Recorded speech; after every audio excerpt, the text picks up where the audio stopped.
Hey baby, we are live and rolling.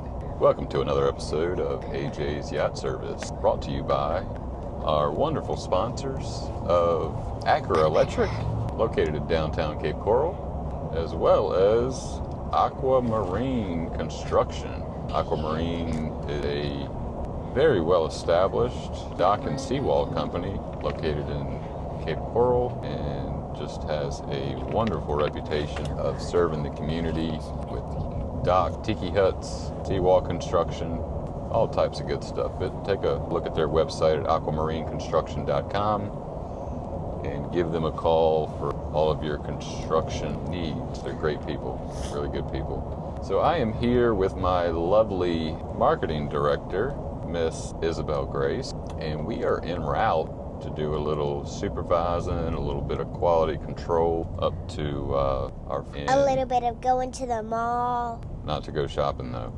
What? We're going to the mall because there's a gym there. I gotta go get my pump on. Well, then why did you give me a budget? Everything has a budget, Isabel. If we're not doing shopping, why do I need one? Hey baby, your budget's getting ready to go down a whole lot lower if you don't stay on track. We are going to do a little bit of quality control on in Sarasota. And so this is going to be a little podcast style drive up there. We've got about 25 minutes until we arrive. Took a little detour through Venice so we can make a couple stops along the way. So Isabel, I printed off a little script with some questions. That way I could drive and can kind of be the show host. Tell you what, I don't know if you guys have ever found these. My wife Rachel picked these up at Trader Joe's recently.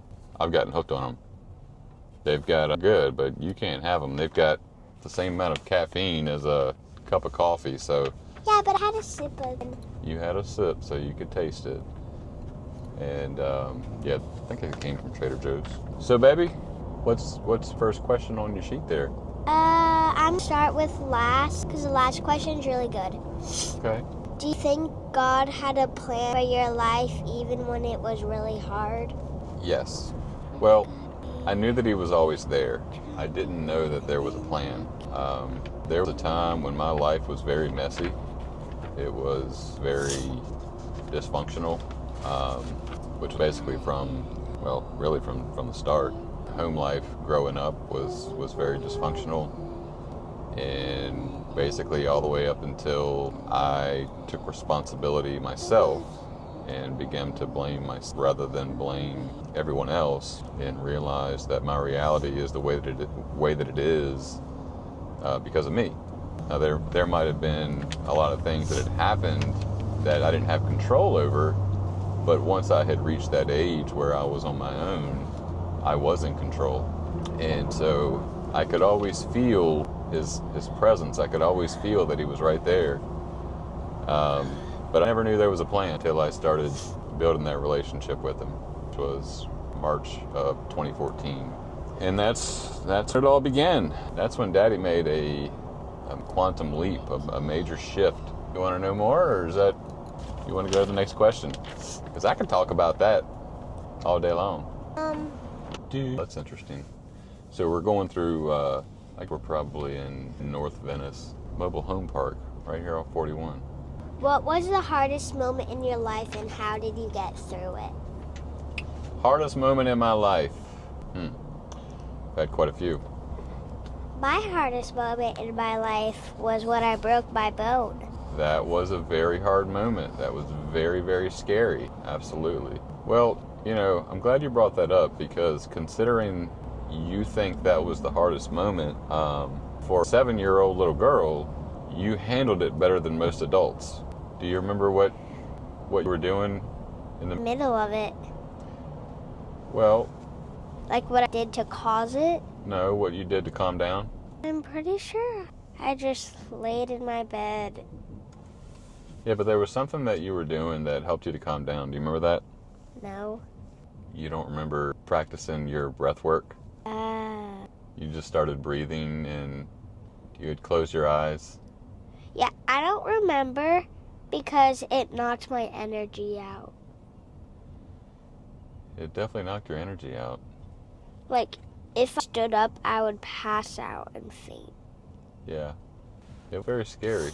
The moment in my life, He's like, right back to the question. if I had to pick one,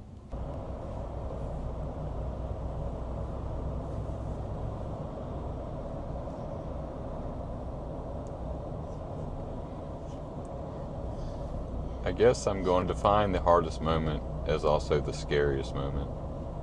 You know, there were so many difficult things that I've gone through to be able to develop the discipline that I've got to continue pushing through difficult things.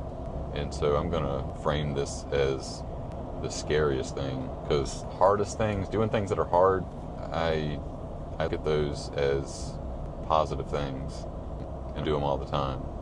So the scariest thing, probably when Daddy went to jail. You went to jail? Yeah, Daddy went to jail, I think twice, maybe 3 times. Dad! Honey, you know that. No, I don't. It was a very long time ago. Well, I wasn't alive. Daddy was not always Mr. Wonderful. Daddy became Mr. Wonderful because I went through some very difficult things. And I took responsibility for my actions and decided to grow up. I think Jesus is Mr. Wonderful. Jesus is Mr. Wonderful. You're exactly right. I decided to grow up, and I decided to really to God because I realized that I doing everything on my own, and it was not working out very well at all. It became very clear to me that I had no clue what I was doing. So I began studying people that were doing things the right way, and I began to take notes and model what they were doing, how they're doing it. Great answer! Truth or dare? Prove that you have ever lied about doing something on a boat. Lied about doing something on a boat. Is that question actually on there? No, but it says truth or dare. But did you make it up? Yeah. But answer it. Have I ever lied about doing something on a boat? Yeah, like... No, actually, I haven't. I haven't, because there's a law in the Bible, and because of that law, everybody gets what they deserve, even if nobody sees it. And that was the big secret. When I realized, March of 2014, when I began studying this stuff, and I discovered that law, it's a spiritual law. It changed the way that I make decisions about everything. And I realized that you actually can't get away with anything. And so it's very important to be honest. You might get away with things in the eye of the public, but things happen to people.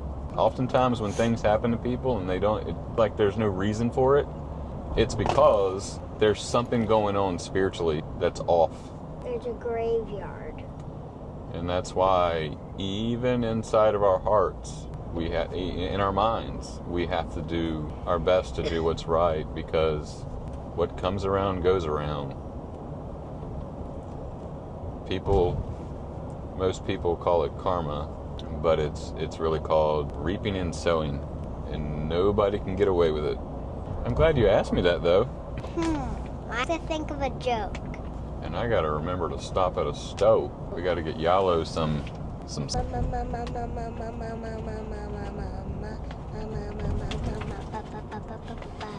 Hey, maybe I can look something up on my watch. Or if I can find an ad. Dad, rate my joke. What did the boat say to the other boat? Wait, actually, Dad, rate my joke. What did the speedboat say to the other boat? Am I answering the question, or am I rating the joke? You're trying to answer it and rate it. Oh, okay, both. I give it a 9. You don't even know what the answer is yet. Okay. Oh, you give me the answer. I'm up. Beat you to the shore. Did you actually get that on your watch? No, I just made it up. Oh, that's actually a pretty good joke. What do you rate it? Still a 9? I give it a 9, baby. Okay. I give it a 9. That's the mall where the fitness is that we're going to go to later. in the place to do something to my watch. I'm not sure where the Xfinity store is around here. I'll have to look it up later. I can look it up. Okay, are we done with the video?